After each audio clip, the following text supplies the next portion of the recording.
Everyone dreams about living an uncommon life, but how we define that dream is very different for each of us. And for most, it's a lifelong pursuit. Welcome to the Uncommon Life Project podcast. We're going to introduce you to people who are living that life or enjoying the journey to get there. We're going to also give you some tools, tricks, and tips for starting or accelerating your own efforts to live an uncommon life, a life worth celebrating and savoring. Please welcome your hosts, Bryan Dewhurst and Phillip Ramsey.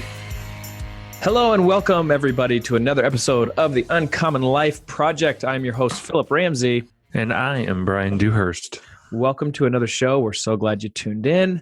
Something that I really wanted to highlight today is if you could do us a huge favor and give us a review, rate us, give us a review, that's ideal. We're going to try to implore this, and we wanted to highlight some of the fun reviews we got. This was in January of this year from 8035 CrossFit, Iowa. I appreciate the research these guys do in each subject that they speak on. I also appreciate the questions that they are asked. And when Bryan and Phil hear something that they want to dig into, they don't shy away from going down the rabbit hole. Welcome to another show. And this is a duocast for you with Bryan and I. Today's topic, and I need to start the clock, is financial guilt. And how many times that we see this when we first meet with a client. Bryan, on a scale, let's just do a percentage-wise. How many times do you think we see this when we sit down with a client? I think like at least 30 to 40%. Wow, I was going to say higher, but I think here's what I'd like to just say. I think there's always some degree of this. I think I should be in a different place. I struggle with it. Bryan struggles with it. We all have this tendency to like want more, and that's normal. Let's just address it right now. I think everybody thinks that's normal, but then when we tell them it's normal, you can see their shoulders kind of pull down. You can see like a little, I'd say a reprieve and like, oh, maybe I'm not as crazy as I think I am. So the two things I want you guys to get out today in this, I'd say, podcast is I don't think you're as bad as you think you are. And I don't think it's that long for you to start taking steps for you to get to where you want to be. And I don't know if it'll ever go away completely, depending on where you are in your personal life and just what you struggle with. But maybe we'll never be at the place where we want to be. I would say maybe that's me and just my competitive nature and just pushing myself to try to be the best that I can be. But I don't know if it'll ever go away. But something that I want to be very cognizant of, especially to myself, is like this time, the times where you're struggling the most or the times you have to dig in the deepest are maybe the most character building times of your life. And so not to try to go through this quicker, but trying to understand what is the values and the principles that I can start learning today in this situation. And it's very biblical, right? James chapter 1, verse 2 says, trials produce endurance and steadfastness. And character. So that's what I think my biggest thing is for this talk. But let's just dive into it because, one, my first point is I don't think you're as bad off as you think you are. And this is mainly because people normally have this shotgun approach with finances. And, you know, Bryan, you can speak into this too, but it seems like they're always been told that they have to put money in all these different accounts and they never really feel like they're getting traction. One of the biggest culprits is your 401k. Keep putting more money in your 401k. You could be a millionaire in your 401k and still feel broke as a joke because it really doesn't help you tomorrow, like tomorrow. It helps you 30 years down the road or 10 years down the road, but does it really help you tomorrow? So Bryan, speak into it. Let's go. Financial guilt. Yeah, I think this is I'm glad we're covering this because we see this a lot. And I think it's that balance as a human being and as even a Christian of contentment, joy, and that gratitude of what you do have and what we do have. We're so blessed. I mean, we're in the top 1% of wealth in the world, but also driven, competitive. I think that's a great point. But yeah, the shotgun approach, you know, we see it a lot or hear it a lot. You know, oh, I got to max out my 401k or get the match even. It's free money. All the while, you know, that person's paying 18 to 22% on a credit card. I can guarantee you're not earning that in the market as consistently as they're charging you that on the card.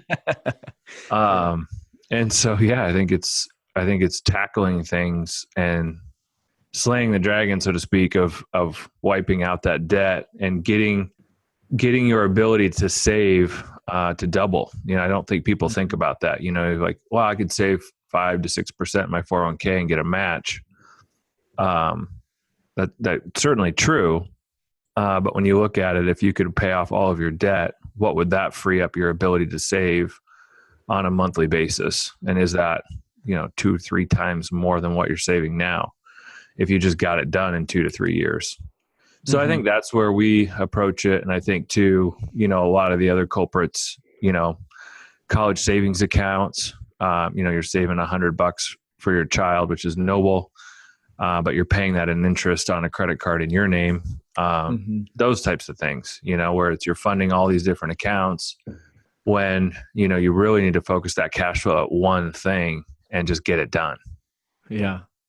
Very self-sacrificing. We see this a lot where they'll try to do whatever they can and even put themselves in a bad situation so their kids don't have to be in that same position, which is noble, like you said. But is it the wisest, even for your children, or maybe pull them into the plan and say, hey, here's what we're going to do as a family.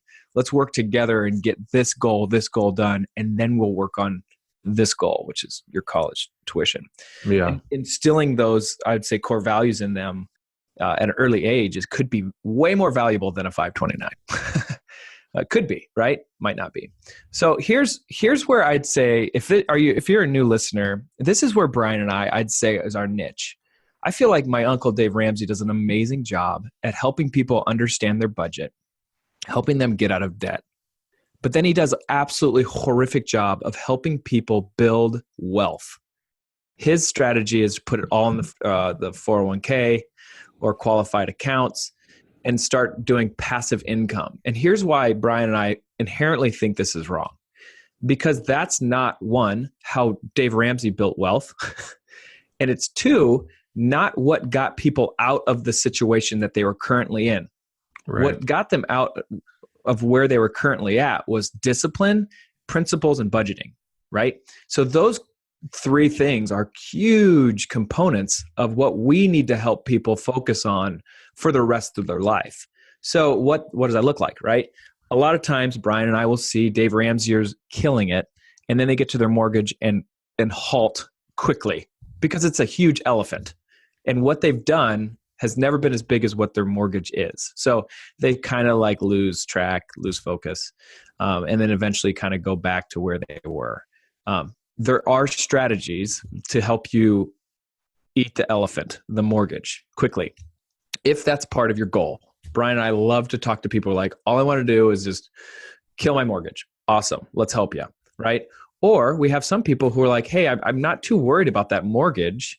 I kind of want to start doing more investing instead of going after that mortgage. Great. Whatever your, I would say, goals are amazing. We just want to come alongside you. So Dave Ramsey does a good job of helping people create a budget, get out of debt, and then does a horrible job casting vision for building wealth. And so what Bryan and I would say is, because you just did this and you just proven to yourself that you can be disciplined, have a budget, and help people, or help, I would say, get you out of debt, then what we need to do is either take out that mortgage, or, this is going to be crazy, Dave Ramsey would probably roll over and slap me, my uncle. But he would say, don't ever go back into debt. And Bryan, I would say, but that's the tools that got you successful. So would it make sense to go in wise financial debt and go buy an asset that produces cash flow, and then go shred that debt? But the difference now is that you have an asset that's helping you pay off that debt, but you just proven to yourself that you can do this. Now you totally can do this if you have some tailwind of other people helping you pay off that debt. So there's where I think Dave Ramsey, kind of loses the ball on building wealth. I think too, we talked about this in the last podcast, the two types of money, now money, later money, or qualified money, non-qualified money. I just don't think people appreciate when you cross that fence of putting your money in a retirement plan, you're losing the use and control of it to some degree for what you want to accomplish now. And when we meet with people, it's not, their goals are never like, oh, I can't wait to retire in 30 years. It's like, oh, I need to buy this or take my family on a trip. It's all like 1 to 3 year stuff. And so it's just bizarre to me that he crosses that line. We'll put all your money in your 401k after you have your emergency fund done. And it's like, or you listen to his podcast and the person's like, should I pay off my student loan or overfund my 401k? And he's like, oh, I'll overfund the 401k if it's a better rate of return and that type of stuff. And it's like, those are two different things, totally two different things. And we've covered that before, but I think it's interesting to hit it again. I agree. And the thing that I think the reason or how we start helping people with this uncommon mind shift, if we're going to call it that, is by letting them talk about. A lot of people are super excited about their retirement and they know exactly what they want to do in retirement. Bryan and I then just challenge them like, why are you waiting? Like, what does it look like to help you start getting into more of your excitement level, your passions, your enthusiasm earlier? Let's try to figure out that. Does that make sense? And so that's the way we can kind of help people shape, okay, if this is what you want your future to be when you retire, let's zoom it back and see how quick we can get you to retire. Hey, let's start thinking about tomorrow, investing differently to get you to that end goal of what you're really excited about. Okay. So and I think that's a great point. And I think too, a lot of times people have these ideas of things that they want to do, or they're consuming other content online, about rental properties or Robert Kiyosaki or some of these things, but they've failed, and that goes back to the financial guilt, and like, they're not where they thought they would be. Stuff happened. And then it's just that it's like a roadblock and another roadblock and another roadblock. And I think that's where we try to come along with people and saying like, well, just because something happened in the past doesn't mean that has to be your future, Totally. When you start shooting a basketball, you don't make every shot. And with money, when you start making mistakes, it's extremely painful. And especially with the way the world covets money. Jesus talked about the money as like 25% of the New Testament. And so money is a big deal. And there's a lot of emotion attached to it. And so if you don't work on yourself and get your mind right around money, and I almost, just ask God for forgiveness. I fail to, forgive yourself type stuff, but you've got to put that in the rear view mirror and understand what you're passionate about. And that's actually how you unlock your ability to make more money. And I think too, a lot of times with financial guilt, people get trapped into their current situation. Like, well, this is my lot in life. These are the resources that I have. I'm destined to fail. And you're going to fail with that mindset. And it is going to be the same, and it is going to be boring, and it is going to suck. And so if you want new things in your life, you've got to recruit them, and you've got to have a different mindset. I think the other huge mistake that we see with people in financial guilt or shame is they're really hard pressed to ask for help and to pay someone for help. That's like the biggest thing, is you're spending money to get financial help. It's counterintuitive to get out of the situation you're financially in. Yeah. But when you admit that you need help, which is, the 12-step deal is the first thing you got to admit is you got a problem. You're going to be surprised at what you can do. And I think that goes back to your previous point of like, people should be surprised, I think, at how fast they could get out of it, with a co-pilot, with somebody like you and me, or with another type of advisor or whatever. But you've got to get a plan, and you've got to recruit help, and you've got to look at your resources differently. And not just money, but your talent, your time, your passion, your expertise, all those different things, your experiences that you've had, the people in your life, and you can forge ahead. Yeah. All of it. So that brings me up. You mentioned Robert Kiyosaki. So this is where the other end, I think. So Robert Kiyosaki, I feel like if Bryan and I were going to niche in this whole thing, it would be Robert Kiyosaki does a great job casting vision and helping people think about building wealth, but never really gives them a true structure or plan to do it. So Bryan and I are the person that casts vision. Love Dave Ramsey's budgeting. Love they help people get out of debt, but then we cast a vision like a Robert Kiyosaki, but then help people get to that point. So that's kind of where we fit in. And so we really have broken this down to 4 different tranches, I would say. And we probably should do another podcast on all of these. But it's very interesting to me that if you don't have a plan and you feel financial guilty, the number one thing you can do is just know your numbers by budgeting. So D. Ramsey, shout out to you, homie. We do. I think Dave Ramsey nails the budgeting thing. He gives people the envelope system as one of the most tangible solutions to managing your budget out there. There's over hundreds of budgeting apps. And to me, with just our experience with, hundreds of families, it basically comes back to the envelopes in Microsoft Excel for most people. Mm-hmm. I would say 9 out of 10 people that are actually managing their budget. Those are the 2 tools that we see the most. Yeah. So quickly talking through that, like we don't care if you use credit cards in those, if that works for you. Like, okay, awesome. As long as you know your numbers and you know your budget, here's the number one thing that we want you to get out of the budget is what is your profit every month? What is that? Now it's going to probably vary. But what on average can you and your family expect to be saving every month? That's the goal of budgeting. And like, it's daunting, but to know your profit is worth it.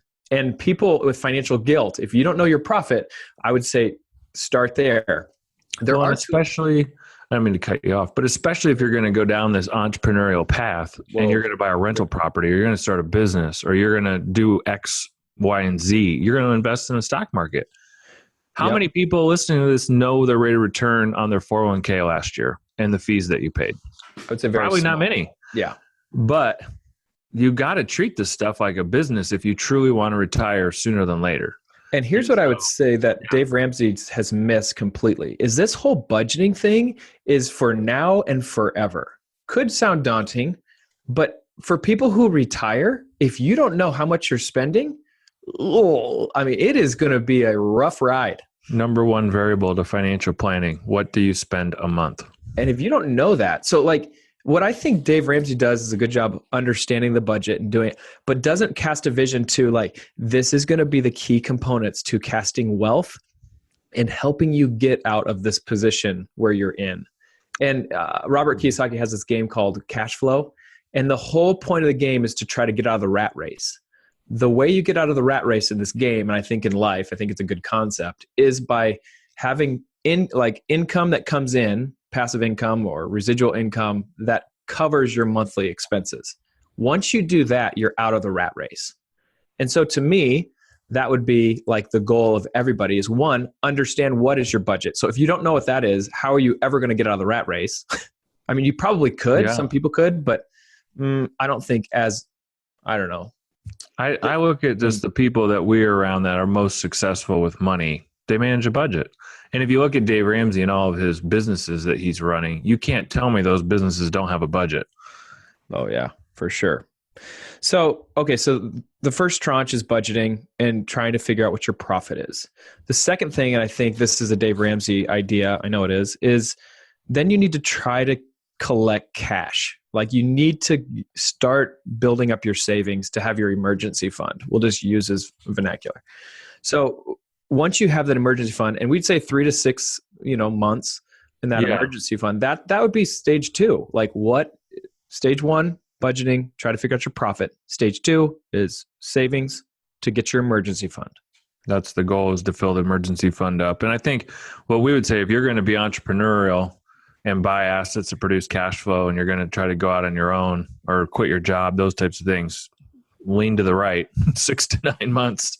Very true. Built up, or if you have good cash flow now and you're buying a rental property, that's maybe a little bit different. But anyways, that's where we get into individual planning. But from the book answer, I think we agree with Dave, on that deal. Yep. So that's kind of tranche 2. I'd say now tranche 3 is where it really gets exciting for Bryan and I. It's now you're going to be an investor. You are now in the investing sleeve. What are you going to go do? You have an overflow. Yep, you have an overflow. And that would be to us something that the 401k is an option. I would say probably, I don't want to tranches, but maybe the last option that I would put money in, at least a lot of it, maybe get the match. But what we would really implore is the 7 sources of residual income. go after those because those are going to help you produce cash flow tomorrow. And our number one goal for, I would say, investing for our clients is cash flow and trying to get them to have that income of cash flow exceed their monthly expenses. Totally. I mean, that's it. Like this is not rocket science. And I'd say if you love your job, which we have those people that are like, I just love my job. I don't really have a vision for going out and buying rental properties or going out and doing all this creative stuff. I just love the company I work for. They're paying me well. I want to do that for a long time. Like then you probably do need to knock out the retirement plan and do that deal and get the stock options. We got a lot of people work for publicly traded companies. You get the option to buy stock 15% below the lowest price of the year. All these different options are vesting. Huge value. Yep. So yeah, there's legitimate big wealth built with that strategy. And if that makes you happy, good point. Go do it. But now you know, right? And so our thing is a lot of the people that we're meeting and coming in contact, and I think are gravitating to our message, aren't necessarily willing to give away the next 30 years of their life or 10 or 5 or whatever it is to that thing that they're doing. And they've got that drumbeat inside of them. And it's like, man, I just don't want to go that long, slogging along when there's this other idea that I have. And so I think it's an important contradiction. Yep. And so we're going to just beat this drum. But if you love what you do every day, you don't feel like you work at all. When do you want to stop doing that? Well, never. You never want to stop doing that. Like that's to Bryan and I. The key here is once you love what you do and probably getting paid for it, you don't really want to stop doing it. You want to just keep being more efficient and understanding it more and trying to do new ways to figure it out to help more people. Anyway, so that would be my challenge to those people who are like, all I want to do is put my money in my 401k. And I love my job, which those people do exist. My question to you is like, well, do you ever want to stop doing what you're doing? Well, yeah, I want to travel. I want to do this. I want to do that. Well, like, let's talk more about that. And is there a way that we can start helping you in avenues and investments that can help you do that a little bit more, and make your income? I want to go between one other person because I think you've done a good job triangulating our message. So we have Dave Ramsey on one point of the triangle. We've got Robert Kiyosaki on the other point of the triangle. I'm going to put Warren Buffett on the third point of the triangle. Oh, good. And we want to live in the middle of this. So I think we get a lot of people that are like, I grew up in Omaha, so I'm beaten to death with the Warren Buffett message. And I made a lot of people a lot of money. I'm not saying he's wrong. Yep. But I think when you miss, it's easy to miss the context of some of the things he's saying, just buy low cost index funds and start investing as early as you can. The thing that I think people miss with Warren Buffett is he was the CEO of a company and he had really steady cash flow because he's really good at business for decades. And so it's like, if you're an employee and you're putting all your money in the stock market and in a retirement plan for that matter, which you can't touch, and you get laid off, you're in a different position than Warren Buffett is. And I think the other side of it is that people fail to miss is Warren Buffett's dad was a U.S. senator. Like he had a lot of money and he owned businesses. So he's done everything a lot right, but you've got to get this budgeting thing down. Warren Buffett's managed a budget. I guarantee it. He was running all these companies. They all have a budget. I used to audit Berkshire Hathaway, and that was one of my clients when I was at Deloitte & Touche. And I tell you what, those people manage a budget like you would not believe. Yep. They were so anal retentive about their budget and the accounting and everything. I mean, like to the factor of no other company that I've seen. Yeah. And so in that, he has residual income and more income streams than anybody probably out there. And they literally own over 1,000 different companies. And I'm not talking about like stocks or investments. I'm talking about legitimately he owns hundreds and hundreds of companies underneath the Berkshire umbrella, like an equity stake. He loves what he does and he keeps pushing. How old is he? Like 80, I think he's 89 right now. Dominating. So he loves what he does, and that's the CEO of a company that produces cash flow. Now, he doesn't take a huge salary, but that's his job. His job is not an investor. His job is the CEO of Berkshire Hathaway. And so I think that's an important contradiction. I think a lot of what he does and the principles that he talks about are valid, but don't miss the point that he has run a successful, profitable company to do that, or to give him that platform. And especially in the insurance space where the cash flow is incredibly stable. Mm-hmm. And it's allowed him to pivot now to all these other companies and investments. But so I think that's where we want to live. If you need to invest, you need to own a business, or you don't need to, but I mean, a lot of people do. And you need to monetize what you're passionate about. And at the end of the day, you've got to have a budget. Yes. And I want to throw in another person, since you threw in Warren Buffett, Tony Robbins. Like, we want to be the encouragement that Tony Robbins gives. Like, and that sounds stupid, but at the end of the day, this financial guilt, you need a little help to get out of this thing. Yeah. And I'm telling you, you're not as bad as you think you are. I mean, there's a couple things, and there's many of times that we meet with clients and they're like, wait, we can do this now? Or we're in a different position than we ever thought we were, just because somebody else with different eyes helped us think through this. So, well, let's go back. I think that's an important distinction too, is like, so much of financial shame and guilt can come from your circle of influence. And I want to be careful of talking about family, but a lot of our context and understanding of money comes from our family situation, our parents, our upbringing, how they handled money, how they fought about money potentially.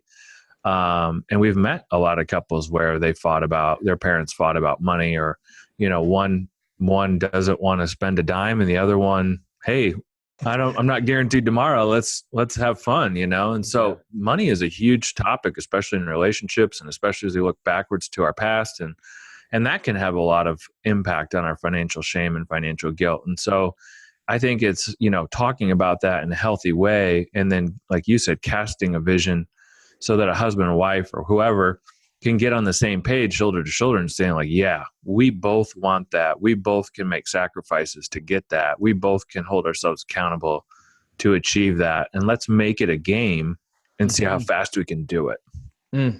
Gamify it. Gamify life, which is so cool, because then you see married couples shoulder to shoulder beating something, and it's their life, it's their cash flow, it's their finances. So I'm just going to go back through it, because we've covered a lot and we're totally out of time. So the first tranche is, if you're having financial guilt, understand your budget, figure out what that is, trying to figure out what your profit is each month. Once you do that, then work on savings, try to get 3 to 6 months of emergency fund.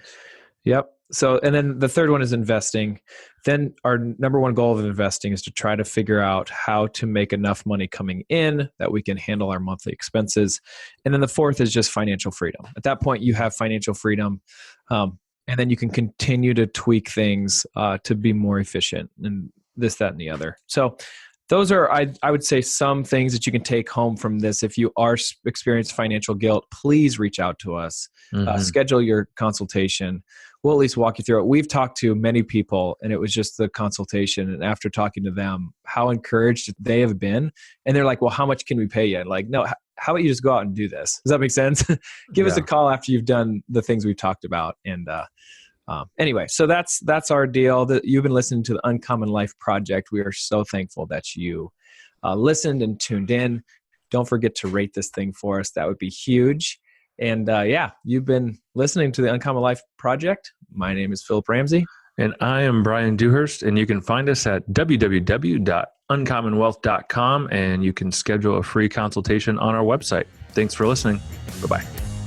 That's all for this episode of the Uncommon Life Project, brought to you by Uncommon Wealth Partners. Be sure to visit uncommonwealth.com to learn more about our services. Don't miss an episode as we introduce you to inspiring people who are actively pursuing an uncommon life.